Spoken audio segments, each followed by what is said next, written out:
Saya dapat informasi terakhir, bahkan tadi saya ditelepon Mbak, dari orang. Peggy Peron itu memang ada. Dia termasuk dalam geng motor. Ini menurut informasi. Nah seperti ini, informasi seperti ini dikejar. Tapi mereka bilang, kalau geng motor ini mereka ini kuat juga Mbak. Apa namanya, jiwa ininya, jiwa korsanya apa nama istilahnya. Dia nggak bakal menceritakan. Tapi informasinya ada, memang ada.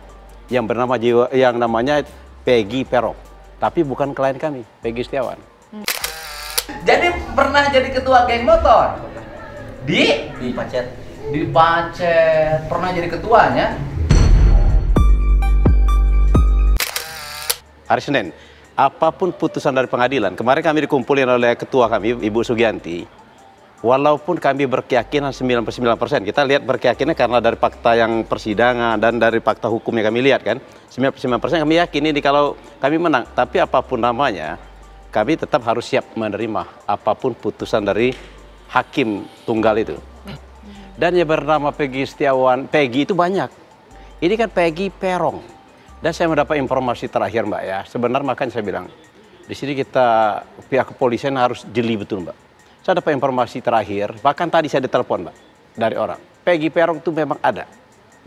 Dia termasuk dalam geng motor. Ini menurut informasi. Nah seperti ini, informasi seperti ini dikejar. Tapi mereka bilang, kalau geng motor ini mereka ini kuat juga Mbak. Apa namanya, jiwa ininya, jiwa korsanya apa nama istilahnya. Dia nggak bakal menceritakan. Tapi informasinya ada, memang ada. Yang bernama yang namanya Peggy Peron. Tapi bukan klien kami, Peggy Setiawan. Medsos kembali digegerkan dengan adanya temuan video Peggy Cianjur yang mengaku pernah menjadi ketua geng motor. Video Peggy yang diunggah Kang Deddy menjadi salah satu informasi bahwa mungkinkah Peggy itu yang dicari selama ini. Marwan Mawardi, kuasa hukum Peggy juga mengatakan demikian, bahwa dia mendapatkan informasi bahwa Peggy Peron itu benar-benar ada. Publik kembali dipusingkan, Polda Jabar semakin tersudut, Susno kembali menyoalkan Rudiana lah yang harus digali dalam pengungkapan kasus ini. Nah inilah menunjukkan konsekuenan ya. Pertama fiktif. Kalau fiktif berarti Peggy yang ditangkap sekarang juga fiktif gitu. Karena proses pembuatan DPO, terbitnya DPO 3 orang itu sama. Nah kalau fiktif semua, maka jangan-jangan terdakwa yang sudah dihukum itu fiktif. Kalau semua fiktif, berarti perkara ini juga fiktif. Nah ini yang sangat disayangkan. Mengapa? Sedangkan yang dipakai untuk menangkap Peggy yang sekarang masuk itu adalah putusan pengadilan salah satunya. Nah, kok putusan pengadilan di sini dipakai, kemudian untuk pihak itu difiktifkan. Sekarang dalam pra peradilan kok dihidupkan lagi gitu, kok ada gitu. Nah, ini membuat hukum ini seolah-olah mainan. Padahal ini kan hukum ya. Untuk menghukum orang itu berdasarkan hukum acara dan hukum formil dan hukum material yang masih berlaku. Putusan pengadilan juga mempunyai kekuatan hukum, sekarang sudah punya kekuatan hukum tetap, tapi kok dengan gampangnya dihilangkan. Ini sangat disayangkan. Karena DPO itu dibuat pertama orangnya harus ada benaran. Berdasarkan keterangan dari para saksi, keterangan dari tersangka lainnya, kalau ini dilakukan bersama-sama, setelah itu dicatat namanya, identitasnya siapa, tanggal lahirnya berapa, aliasnya berapa, anaknya siapa, artinya bapaknya siapa, rumus sidik jari yang bagaimana, pekerjaannya bagaimana, alamatnya bagaimana, ciri-cirinya bagaimana. Langsung didatangi ke alamat. 2 kali didatangi diberi panggilan, itu semua tidak diindahkan baru dibuat DPO. Nah sekarang kok ujuk-ujuk DPO itu nggak bisa. Nah jadi saya nggak tahu apakah itu muncul dari hakim tapi nggak mungkin hakim munculkan, pasti itu datangnya dari berita acara. Berita acara itu datangnya dari mana? Ternyata berita acara itu bersumber, kalau saya baca bukunya, saya udah baca berita acaranya, bersumber dari Rudiana, nama-nama itu. Rudiana bersumber dari siapa? Bersumber dari Aib. Nah, kok didengar? Nah, anehnya Aib itu dan Rudiana tidak dihadirkan dalam dalam pra-peradilan. Bukan dalam pengadilan. Oh, yang 2016 pertama ya? Iya, tidak lahir. Padahal dia bukan orang yang mau meninggal, bukan orang yang karena kedudukannya sangat penting sehingga nggak mungkin dihadirkan di sidang.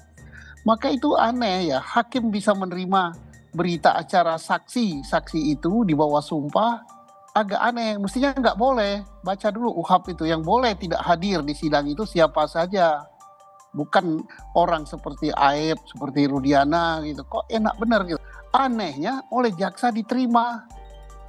Dan super aneh lagi oleh hakim tingkat pengadilan negeri, tingkat pertama, tingkat banding, tingkat kasasi kok diterima. Padahal ancaman hukuman maksimalnya adalah hukuman mati. Oke. Dan nyatanya dia hukum seumur hidup. Tapi bukti saintifik nggak ada. Ini jadi apakah ini peradilan sesat atau tidak? Saya tidak menuduh ya. Silakan publik menilai. Ada pula, pakar hukum pidana Universitas Trisakti, Abdul Fikar menyayangkan penangkapan Peggy Setiawan tidak berdasar dua alat bukti yang kuat. Bahkan, penyidik terlalu banyak alibi. Ada dua alibi yang diajukan sebenarnya. Yang pertama alibi soal orangnya, Error in persona. salah orang. Yang kedua alibi soal waktunya. Ya, artinya ketika peristiwa itu terjadi dia tidak pada tempat kejadian gitu, tapi dia ada di tempat lain gitu. Nah, ini kan argumen ini kan juga harus didukung oleh alat bukti. Nah, demikian juga dari pihak termohon umpamanya, ketika dia menetapkan gitu ya, tersangka itu menjadi tersangka gitu ya, dia juga harus didukung oleh dua alat bukti. Nah, salah satunya umpamanya apa? Itu tadi maunya ada putusan pengadilan yang menyatakan ada buron gitu, ya kan? Nah, buron itu terminologi sebenarnya nggak ada di dalam KUHAP ya, tapi itu dalam praktek buronan tuh ada. Kan kesannya gini, buron itu adalah orang yang lari ya. Nah, orang yang lari itu yang dianggap menurut hukum dia sudah ditetapkan sebagai tersangka karena dia dianggap buron. Kalau saksi dia nggak akan buron gitu, karena saksi setiap saat bisa dipanggil gitu. Tapi yang buron itu pasti tersangka gitu. Nah, seperti itu gitu. Nah, jadi dua argumen inilah yang nanti akan dipertimbangkan oleh hakim, mana sebenarnya yang lebih mendekati kebenaran gitu. Persoalannya adalah yang jadi soal yang akan dinilai ketika dulu dia sudah disita, tadi saya dengar motornya, ya kan, barang buktinya. Barang buktinya tapi tapi kok tidak ada tindak lanjutnya. Ya, baru 2024. Nah, setelah 8 tahun baru ada tindak lanjutnya gitu. Nah, ini juga meragukan gitu. Artinya betul enggak itu orangnya itu? Kalau memang betul, mestinya pada 2016 itu sudah dilakukan gitu. Itu yang juga menjadi pertanyaan, ada apa itu kan? Nah, itu. Pak Fikar. Nah, itu dia. Nah, saya kira peradilan ini belum tuntas nanti memecahkan masalahnya, tetapi nanti di persidangan pokok perkaranya akan nampak benar gitu. Kenapa baru 8 tahun ini diproses gitu, iya kan?